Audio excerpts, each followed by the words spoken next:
Okay, last one.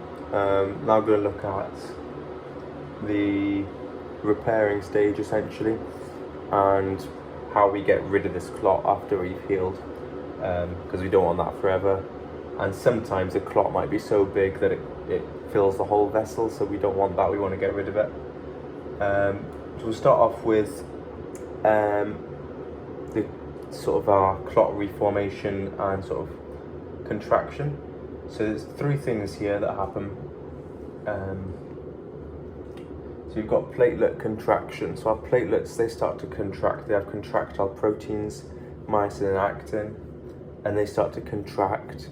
Okay, and as you imagine, that sort of brings these two ruptured endothelium bits together, which is what you want. You want to bring it together.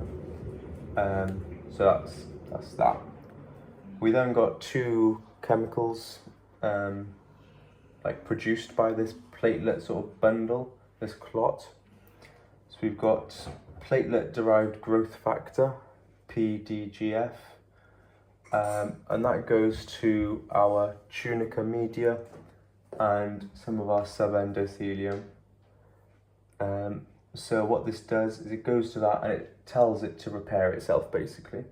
It says, so if we see here where we've had this rupture, we've got some smooth muscle that's damaged, we've got this collagen that's damaged. So what it does is it tells this smooth muscles either to divide by mitosis or to repair itself.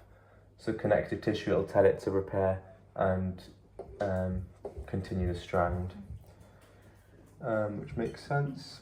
We then got our vascular endothelial growth factor, which in the name it says what it does. It goes to our endothelium, it's this red layer, and it tells it to regenerate. So it tells it to build itself up again, which is important.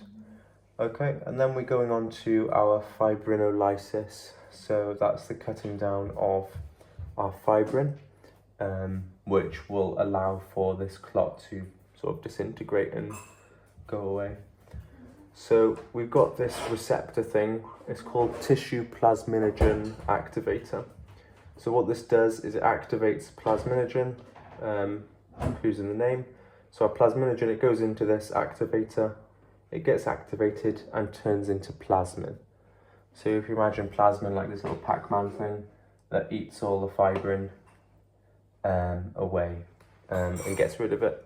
So when it eats this fibrin, it like releases it, and it comes out as fibrinogen, so the inactive form of fibrin, and D-dimers.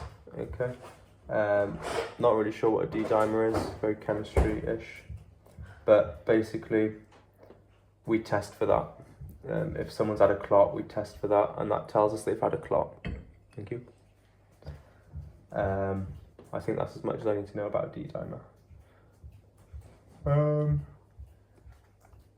Last bit I think to mention, I forgot as well, extrinsic pathway is much faster, it takes about 30 seconds, intrinsic pathway about 4 to 6 minutes. So our extrinsic pathway is quicker, which makes sense because it has fewer intermediates. Okay. Yeah, reason I've done multiple videos is because I don't understand how you edit videos, so I can't make one big one. I'll just chuck them all in a playlist. Nice.